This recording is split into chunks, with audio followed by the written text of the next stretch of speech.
Baik, pertama saya ucapkan alhamdulillah sidang kemarin tanggal 25 Juli 2023 itu lancar, aman dan tertib.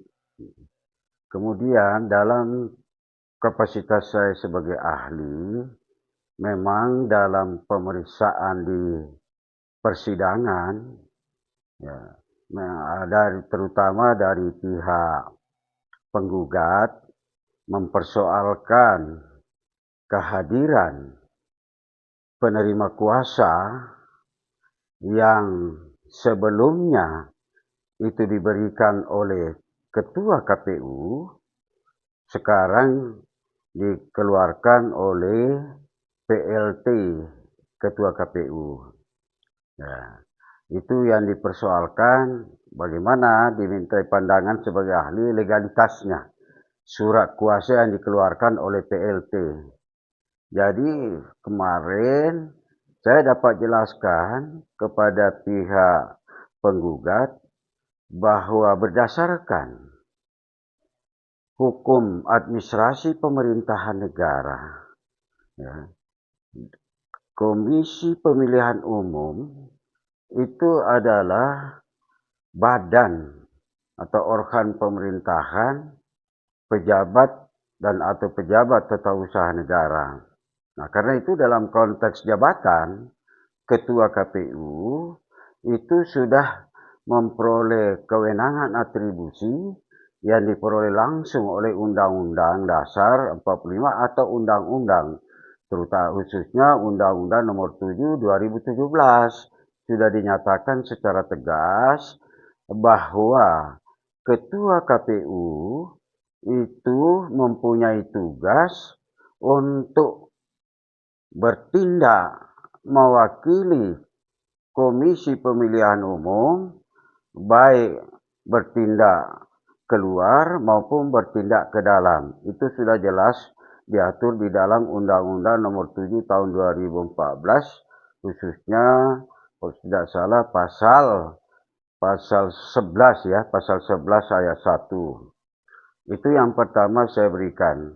Nah, karena itu bahwa Ketua KPU itu adalah merupakan suatu jabatan yang bersifat tetap, yang silih berganti adalah pemangku pejabat yang silih berganti untuk menduduki jabatan sebagai ketua yang melekat pada organ atau badan pemerintahan sesuai dengan ketentuan undang-undang. Oleh karena itu, karena Ketua KPU sudah diberhentikan atau dengan kata lain sudah berhalangan tetap, sehingga jabatan Ketua KPU itu kosong. Nah, proses dari tindak lanjut itu oleh Komisioner KPU tentu sesuai mekanisme dan prosedur berdasarkan aturan perundang-undangan yang berlaku, saya katakan itu menjadi kewenangannya untuk memilih dan dipilih oleh anggota komisioner yang hadir dengan syarat 2/3 komisioner yang melakukan musyawarah dalam rapat pleno dan disepakati. Nah, ini merupakan syarat. Karena yang disepakati adalah pejabat PLT sebagai ketua KPU, maka ahli berpendapat bahwa kewenangan yang dimiliki oleh pejabat PLT itu adalah kewenangan delegasi. Yang dimaksud kewenangan delegasi itu adalah kewenangan yang dilimpahkan atau yang diberikan oleh organ atau badan atau pejabat tata usaha negara yang lebih tinggi tingkatannya kepada badan atau pejabat yang lebih rendah dengan bertindak untuk dan atas nama pemberi mandat. Dengan demikian, bahwa selaku PLT tidak boleh menggunakan wewenangnya sendiri, karena sebagai pemilik kewenangan asli ada pada jabatan Ketua KPU. Nah, ini juga dipertanyakan, kalau itu yang menjadi dasar, maka pertanyaan selanjutnya, PLT tidaklah dapat bertindak untuk dan atas nama ketua melakukan suatu tindakan berupa tindakan hukum administrasi pemerintahan dengan mengeluarkan surat kuasa.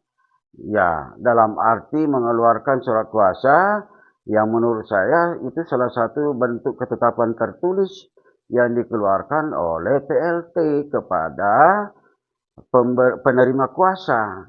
Oleh karena ketiga PLT tidak berwenang mewakili ketua KPU dalam hal bertindak keluar maupun ke dalam, dengan demikian keabsahan dari surat kuasa sebagai suatu ketetapan tertulis dalam konteks tindakan hukum administrasi pemerintahan yang diterima oleh penerima kuasa itu adalah tidak sah. Nah, yang ketiga, kalau kita lihat bahwa tindakan jabatan itu adalah merupakan tindakan pejabat dalam menggunakan jabatannya, itu adalah merupakan representasi dari tindakan jabatan, dan karena itu adalah suatu hal yang tidak dapat dibenarkan menurut hukum, suatu tindakan yang tidak didasarkan atas dasar kewenangan, berdasarkan atribusi. Kalau berdasarkan dengan kewenangan yang diperoleh selaku PLT, pertanyaannya siapa ketua KPU yang menurut undang-undang itulah yang harus mewakili Komisi Pemilihan Umum baik bertindak keluar maupun bertindak ke dalam. Ini undang-undang pemilu yang memberikan kewenangan atribusi seperti itu dalam kedudukannya. KPU sebagai lembaga negara, ya, yang merupakan suatu jabatan yang harus diduduki oleh pejabat yang bersifat tetap. Berdasarkan pertimbangan itulah, alasan itulah saya berpendapat sebagai ahli bahwa surat kuasa yang diterima oleh penerima kuasa ini adalah tidak sah karena dibuat oleh PLT yang tidak berwenang mewakili jabatan ketua untuk bertindak keluar maupun ke dalam, termasuk dalam persidangan kemarin. Saya kira demikian pendapat saya. Prof kan juga menjelaskan pendapat hukumnya di sidang putusan kemarin, Prof, terkait KPU selaku lembaga ya, tidak berbuat sesuatu atau istilahnya omission. Bisa dijelaskan, Prof, terkait hal tersebut, Prof?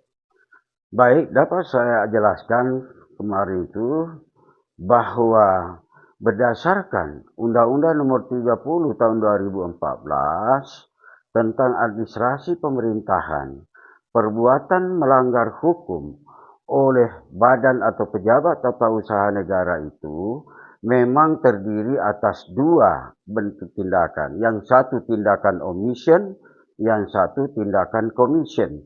Tindakan omission ini adalah suatu tindakan tidak berbuat. Sedangkan tindakan commission ini adalah suatu tindakan yang dilakukan dalam arti berbuat melakukan sesuatu, ya, berdasarkan dengan kewenangannya. Nah, saya ingin jelaskan bahwa tindakan omission sebagai suatu perbuatan melanggar hukum atau biasa diistilahkan sebagai on rahmata overhead that, itu adalah tindakan yang tidak dilakukan karena berdasarkan kewajiban dan kewenangan yang dimiliki, ya, dalam arti harus harus tidak bertindak karena bertentangan dengan kewajibannya, bertentangan dengan peraturan perundang-undangan, ya, bertentangan dengan kewajibannya selaku KPU, yaitu tidak bertindak karena berdasarkan peraturan perundang-undangan sudah diberikan kewenangan untuk menegakkan peraturan perundang-undangan dalam penyelenggaraan pemilihan umum dan asas-asas umum pemerintahan yang baik serta asas-asas umum pelaksanaan penyelenggaraan pemilihan umum yang diatur di dalam Undang-Undang Nomor 7 Tahun 2017. Oleh karena itu, karena tidak berbuatnya melaksanakan kewajibannya yang seharusnya tidak menerima berdasarkan kewajibannya dan berdasarkan peraturan perundang-undangan yang terkait dengan syarat calon wakil presiden berusia 40 paling rendah 40 tahun.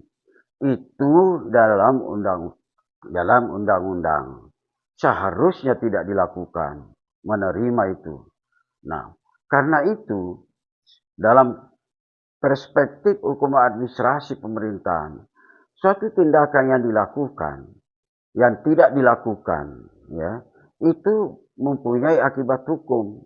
Dalam arti, tindakan yang tidak dilakukan yang seharusnya berdasarkan aturan perundang-undangan memang tidak boleh. Karena itu bertentangan dengan undang-undang. Nah, sedangkan kalau kita lihat dalam konteks tindakan commission yang dilakukan secara aktif, itu adalah suatu tindakan yang dilakukan oleh pejabat tata usaha negara berkaitan dengan kewenangan yang dimiliki. Nah, hampir semua tindakan yang dilakukan oleh KPU pasca putusan MK nomor 90 tahun 2023 itu berdasarkan putusan MK di mana ketentuan pasal 169 huruf K itu sudah dinyatakan batal demikian atau sudah dinyatakan tidak sah karena bertentangan dengan Undang-Undang Dasar 45. Nah, dalam konteks itu, kalau kita berdasar pada amar putusan MK itu sendiri sudah dinyatakan, kalau saya tidak salah, bahwa sepanjang tidak dimaknai berusia paling rendah 40 tahun dan atau sedang menduduki jabatan, ya, kepala daerah melalui pemilihan umum. Itu ya, dan seterusnya. Saya kira ini perlu dikoreksi lihat amar putusan MK itu sendiri. Nah, dari sinilah oleh pihak KPU dalam hal ini menindaklanjuti putusan MK dengan cara melakukan suatu tindakan berupa mengeluarkan surat kepada seluruh partai politik peserta pemilu. Ya, ini yang pertama. Seharusnya tidak boleh dilakukan karena KPU tidak mempunyai suatu kewenangan untuk melakukan tindakan berupa tindak lanjut dari putusan Mahkamah Konstitusi. Yang berwenang melakukan tindak lanjut putusan Mahkamah Konstitusi itu adalah Dewan Perwakilan Rakyat dan atau Presiden. Nah, pembatasan kewenangan KPU untuk tidak menindaklanjuti putusan MK itu berdasarkan Undang-Undang Nomor 12 Tahun 2011 tentang pembentukan peraturan perundang-undangan. Di sana ditentukan di dalam pasal 10 bahwa materi suatu undang-undang itu dapat berisi antara lain di pasal 1 huruf D itu adalah tindak lanjut putusan MK. Nah, itu yang menjadi dasar. Sehingga saya pandang bahwa tindakan mengeluarkan surat untuk kepada semua partai peserta pemilu ini tidak ada dasar hukumnya. Artinya menjadikan alasan dasar hukum itu amar putusan MK itu bukanlah menjadi kewenangan dari KPU itu sendiri. Nah, dengan demikian ini akan berdampak akibat pada proses tahapan pendaftaran. Sebelum pendaftaran dilakukan lagi merubah surat KPU, ya, nanti dicek 1378 kalau saya tidak salah, terkait dengan penetapan persyaratan dan syarat calon serta verifikasi, ya, dan untuk peserta calon presiden dan wakil presiden. Dirubah ini dengan juga menindaklanjuti amar putusan MK, ya, yang saya sudah kemukakan tadi tidak punya kewenangan untuk itu.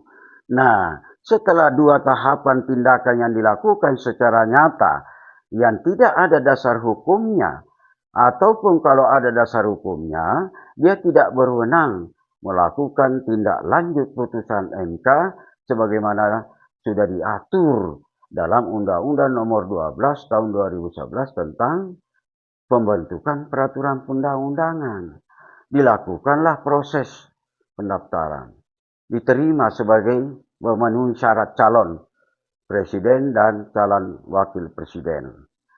Kemudian, oleh KPU melakukan lagi suatu tindakan dengan memerintahkan semua pasangan calon untuk melakukan pemeriksaan tes kesehatan.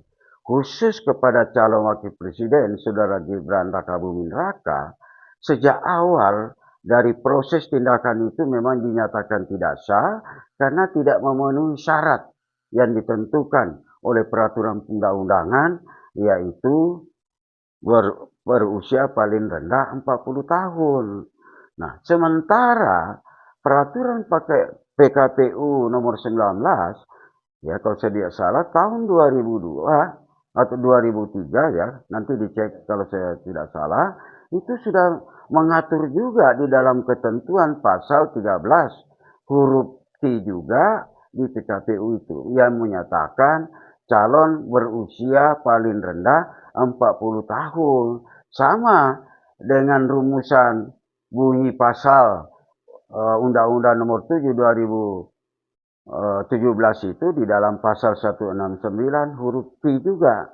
Nah, inilah kemudian dilakukan perubahan untuk meloloskan pendaftaran calon wakil presiden yang tidak memenuhi paling rendah usia 40 tahun, kemudian ditetapkan sebagai peserta calon wakil presiden dalam pasangan, ya, dalam penetapan sebagai pasangan presiden dan calon wakil presiden.